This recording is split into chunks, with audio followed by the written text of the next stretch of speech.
सगळ्यांचं स्वागत करते। कसे आहात तुम्ही सगळे? आय होप तुम्ही सगळे खूप मस्त मजेत असाल। आणि खूप दिवसांनी हा व्हिडिओ शूट करायला घेतला मी, कारण की गेले काही दिवस काल मी एक व्हिडिओ पोस्ट केला, तो होता माझा आय थिंक शुक्रवार शनिवारचा होता, जो मी रेसिपी टाकली होती पास्त्याची। आणि असा पास्ता नक्की बनवून बघा, मुलं खूप आवडीने खातात। आणि रंग आणि इथे थोडंसं ना सोफ्या इकडचा तिकडे केल्या, आता तुम्हाला असा दिसत असेल, नाही तर हा इकडे होता, हा इकडे होता, थोडासा बदल। आणि आज आहे एक मस्त दिवस, तर आज आहे गार्गीचा बड्डे आणि मस्त आता बड्डे सेलिब्रेशन होईल। आणि 5वा बड्डे आहे मॅडमचा। तर बघता बघता 5 वर्षे कसे निघून गेले कळलंच नाही, कारण की सुरुवात खूप वेगळी होती। पाहिजे नाही पाहिजे, सेकंड बेबी पाहिजे, एवढा मोठा गॅप असला पाहिजे की नसला पाहिजे, खूप सारं कन्फ्युजन होतं आणि वरून खूप साऱ्या मेडिसिन्स। तर ही सगळी जर्नी आता जेव्हा बघतो ना, तेव्हा असं वाटतं अरे किती भुरकन निघून गेली। पण तेव्हाचा तो काळ असतो, तो प्रत्येक गोष्ट आपल्याला आठवत असते, प्रत्येक व्हिजिट, प्रत्येक टेस्ट, खूप सारं असतं त्यामध्ये। आणि माझ्या तर दोन्ही प्रेग्नेन्सी थोड्या कॉम्प्लिकेटेडच होत्या, पण सुदैवाने सगळं नीट व्यवस्थित झालेलं आहे। मुलं छान मोठी झाली आहेत आता, तर मस्त। आणि आज बाईचा 5वा बड्डे आणि गेल्या 4-5 दिवसापासून गार्गीसुद्धा आजारी होती। आज शाळेत गेली आहे ती, शुक्रवारपासून तिला ताप ताप ताप सतत ताप। आणि हे टॉन्सिल्स म्हणतात नाही, दोन्ही साईडला बिचारीचे सुजलेले आहेत, अजूनही आहेत सुजलेले, पण डॉक्टरांचं म्हणणं आहे की ते 10-12 दिवसांनी कमी होणार, एवढ्या लवकर नाहीच कमी होणार। तर आहे, पण आता बड्डे म्हटलं तर जायला पाहिजेच ना, कसंही करून काही झालं तरी। पण आज छान रेडी होऊन गेलेली आहे, चॉकलेट वगैरे घेऊन गेली।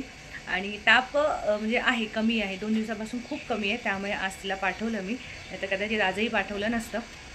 पण आता मुलांची एक्साइटमेंट असली ना की थोडासा तापही बाजूला जातो, तर असंच काहीसं। तर चला मग आजचा पूर्ण दिवस कसा जातो बघूया। आणि व्हिडिओला प्लीज लाईक शेअर कमेंट करा आवडत असेल तर। आणि आजचा पूर्ण दिवस, पुढचं डेकोरेशन जे काही असेल ते, आणि मोस्टली आजचा नाश्ता वगैरे सगळं बाहेरून मागवलं आहे, कारण की म्हणजे माझं म्हणणं होतं किंवा मिस्टरांचं म्हणणं होतं एक दिवस आराम, मलाही आराम, माझाही बड्डे आहे ना आज खरंच माझा बड्डे आहे, कारण की प्रत्येक आईचा आजच्या दिवशी वाढदिवस असतोच। कारण की हे जे आहे प्रेग्नेन्सी ही काही साधी सोपी गोष्ट नाही आहे, त्याच्यातून खूप सारे कष्ट आणि खूप साऱ्या त्रासातून आई जात असते। तर त्यामुळे तिचाही आजचा पुनर्जन्म असतो, तर माझाही बड्डे असतो आज, त्यामुळे थोडंसं रिलॅक्स आहे। बाहेरूनच सगळं आणणार आहेत, तर संध्याकाळी एवढी धावपळ नाही आहे। पण आता घरात बड्डे आहे म्हटल्यावर आपण काहीतरी गोड बनवतो, तर आता मी गुलाबजामुन बनवणार आहे, नैवेद्य देईन देवाला, थँक्यू तर म्हटलंच पाहिजे त्यांना। आणि मग पुढचं सेलिब्रेशन करूच, चला स्टे ट्यून।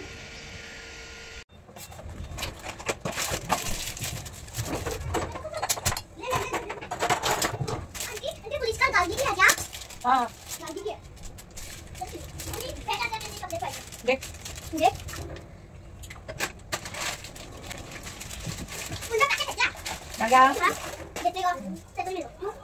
आगे बार बार मत खाओ चॉकलेट, ए बेडरूम में क्या है, बाहर निकलो, बाहर निकलो।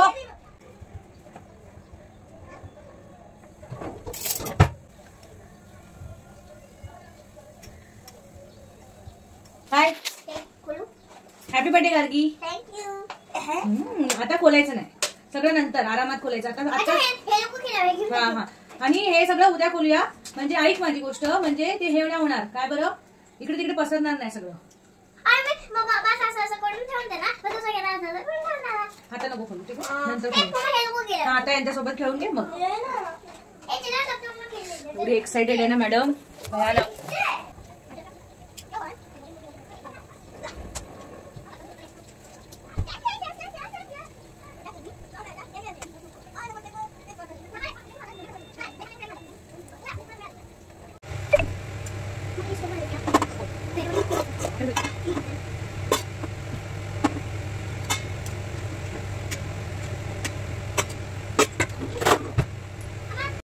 तर झाले माझे गुलाबजामुन बनवून, आणि म्हणजे आता ते छान मुरतील तेव्हाच नैवेद्य देऊया ना, जरा देवबाप्पाला पण छान गोड गोड भेटले पाहिजे।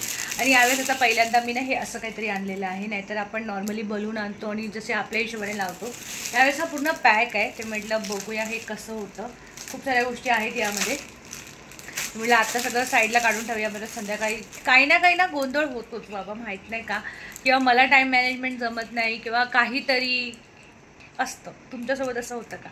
हॅलो गर्गी, कसा आला तुझा बर्थडे स्कूलमध्ये? मस्त, मजा आली? काय काय केलंस?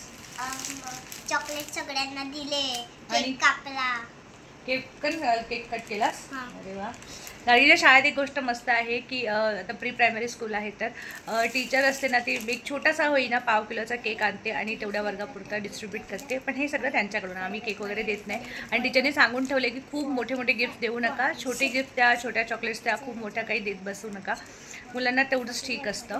तर ही एक चांगली गोष्ट आहे. म्हणजे एक बेसिक लेवलवर चालतं, असं नाही की बड्डे म्हणजे काहीतरीच वेगळा प्रकार घडतो आजकाल, खूप बघतो आपण.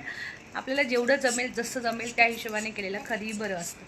तर असं आहे. आणि आता हे याच्यात कलर खूप चांगले आहेत आणि आता जरा ट्रेंडिंगमध्ये आहे ना पर्पल कलर, तर आम्ही यावेळेस ड्रेस पण पर्पल घेतलेला आहे. आता हे डेकोरेशन पण पिंक पर्पल सगळं मिक्स आहे.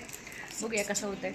चला आता औषध वगैरे दिलं, आता झोपवते मॅडमला, नाहीतर संध्याकाळी किरकिर जास्त करेल. ही एक जास्त भीती असते ना आपल्याला की आपलं सगळं व्यवस्थित जातं, तरी नेमका जेव्हा काही इव्हेंट असतो, जेव्हा बड्डे असतो किंवा काही असतं, त्याच वेळेस मुलं काय एवढे किरकिर करतात. तर तुम्हाला दिसत असेल गाडीचे तुमचे गाल ना फुगलेले आहेत. जाऊ दे, फोटो चांगले येतील यावर्षी. चला भेटूया. तर आम्ही बड्डेला आता बड्डे डेकोरेशनला सुरुवात केली. हे बघा ते पोस्टर आहे ना, ते मी दाराला चिटकवलं होतं, व्यवस्थित फोल्ड करून छान दिसत होतं. आणि हे सगळे त्याच्यातले बलून छान फुगवून झालेले होते. प्रत्येक रंगाचे 10-10 बलून्स असे होते. आणि डेकोरेशनचं काम आहे ते सुरू झालं होतं. प्रत्येकाच्या घरी ना एखादा व्यक्ती एक काम करत असतो, तर माझ्या घरी तरी हे डेकोरेशनचं काम फक्त माझ्याकडे असतं. आणि दुपारी मम्मी पप्पा आलेले होते, 2 वाजता आले, ते आधीच आले, तर त्यामुळे मी त्यांनाही सोबतीला घेतलं, नाहीतर मी वेदांतला थांबवणार होते. तर असं. आणि मी म्हटलं होतं, मम्मी तुम्ही आमच्या बड्डेला कधी डेकोरेशन केलं होतं का गं? तर मम्मी म्हणते, अगं बाई तुमचे बड्डेच केले नाही आम्ही, डेकोरेशनची काय गोष्ट करतेस. पण ठीक आहे ना, तेव्हाचा तो काळच तसा होता, त्यामुळे इतके आपले काही बड्डेज कधी सेलिब्रेट झाले नसतील. पण आता जेवढं जमतं तेवढं आपण नक्कीच करत असतो. तर त्यामुळे मी इथे आता मम्मी पप्पांना कामी लावलेलं होतं आणि हे पण ऑफिसमधून आलेलेच नव्हते. त्यामुळे आता आमचं डेकोरेशनचं काम इथे सुरू होतं.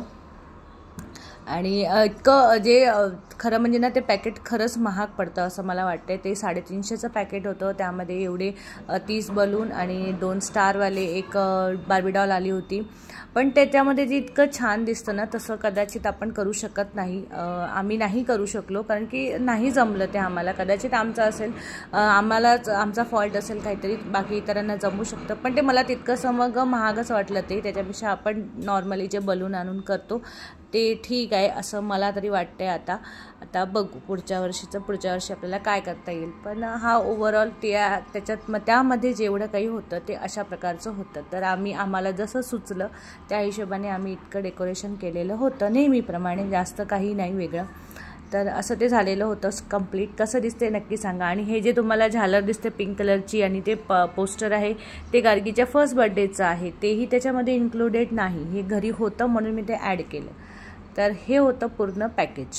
आणि मग झाली बड्डेला सुरुवात. तर जेव्हा बड्डेला सुरुवात होते तेव्हा मुलांचा गोंधळ असतो. एक मैत्रीण आली आणि दुसरी मैत्रीण नाही आली तरी आमचा गोंधळ.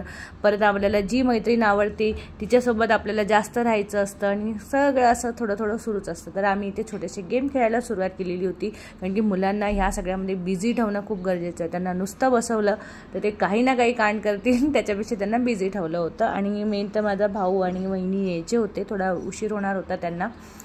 बहीण पण येणार होती, पण बिचारी ती कल्याणवरून येणार आहे, तर तिला खूपच लेट होणार होतं. ती म्हणाली तुम्ही आधी करून घ्या, सगळं आटपून घ्या, आम्हाला लेटच होईल. पण हे सगळे गेम वगैरे खेळेपर्यंत ती बरोबर केक कटिंगच्या वेळी पोहोचलेली होती. आणि असे सगळे छोटे छोटे गेम आम्ही खेळत होतो. हा होता हेड शोल्डर आणि हेड शोल्डर नी रोजवाला. मध्ये कप ठेवलेला असतो, सगळ्यांनी कप बोलायचा आणि जो कप असतो तो विनर असतो. अशा 3-4 स्टेप होतात आणि फायनली एक विनर त्यामधून निघत असतो. तर हा गेम आम्ही भरपूर वेळ खेळला, कारण की मला शांत होते आणि बऱ्यापैकी छान एन्जॉय केली.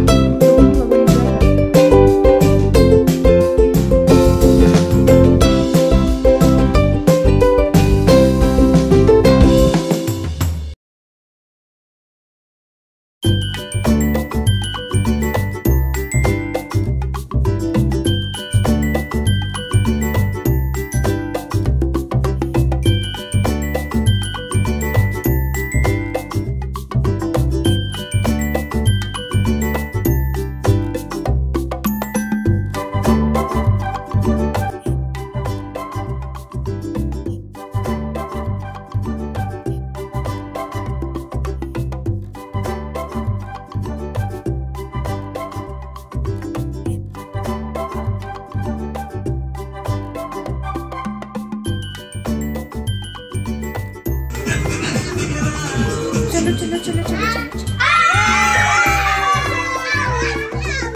आणि हा होता तो गेम म्हणजे स्टॅच्यू जो आपण पण खेळायचो आणि मस्त मजा यायची तर हा गेम खेळताना मी म्हटलं चला आपण हा पण खेळूया। आणि ही मुलं पण खेळतात, याला रेड कलर आणि ग्रीन कलर असं काहीतरी नाव आहे या मुलांच्या आत्ताच्या बाबतीत। मी म्हटलं नको स्टॅच्यूज खेळूया। आणि हा गेम जो आता सध्या खूप ट्रेंडिंगवर आहे तो मला कळला असेल तो म्हणजे छपाक छपाक एक मछली पाणी में गई छपाक। ऐका तुम्ही।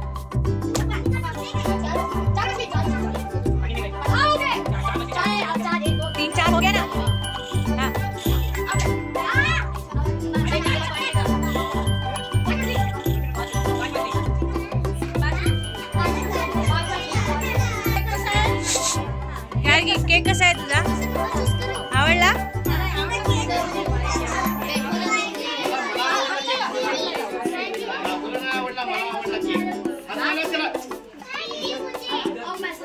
अरे बैठो ना, रुको रुको।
आणि बर्थडे संपला आणि आपण गिफ्ट खोलणार नाही असं कसं होईल, तर दोघंही जण भिडलेले होते आणि गार्गीला तर सांगून ठेवले होते की सगळेजण गेल्यावर रात्री आपण गिफ्ट खोलूया। पण माझं असं म्हणणं होतं की दुसऱ्या दिवशी खोलू, पण नाही, मुलं काही ऐकत नाही आणि त्यांनी सुरुवातसुद्धा केली होती। तर बर्थडे झाल्यानंतर दुसऱ्या दिवशी होती महाशिवरात्री आणि वुमन्स डे सुद्धा। तर आम्ही त्या दिवशी घरी माझ्या म्हणजे मंदिरात गेलेले होते मी, कारण की ह्या सगळ्या गडबडीमध्ये मी जी घरी बर्फाची पिंड बनवते ते मी ठेवलंच नाही, त्यामुळे ते राहिलं। पण घरी जी नॉर्मल पूजा आहे ती केली आणि मस्त असं मंदिरात गेलो। तर मंदिरात पूजेचा सुरू होणार होती, तर आम्ही आरती सुरू होणार होती, तर आरतीसुद्धा अटेंड केली। आणि शेजारीच बिल्डिंगच्या शेजारीच आहे हे मंदिर, तर तिथे बहीण आम्ही सगळ्याजणी गेलेलो होतो दोघीजणी मिळून। आणि मग तिथे छान अशी पूजा केली महाशिवरात्रीची। तुमचा दिवस कसा गेला तेही नक्की सांगा। तर गार्गीच्या बड्डेपासून ते महाशिवरात्रीपर्यंतचा असा होता माझा आजचा छोटासा व्हिडिओ। तुम्हाला कसा वाटला नक्की सांगा, आवडला असेल तर प्लीज लाईक शेअर कमेंट आणि सबस्क्राईब नक्कीच करा। तर चला, महाशिवरात्रीच्या हार्दिक शुभेच्छा आणि वुमन्स डेच्या सुद्धा। तर आजचा व्हिडिओ इथेच थांबवते, भेटूया अशा एखाद्या छानशा व्हिडिओसोबत। आणि हे बघा किती सुंदर दिसते ना, तर ही मध्याह्न आरती होती जी आम्हाला मिळालेली होती आणि मस्त अशी छान पूजा झाली।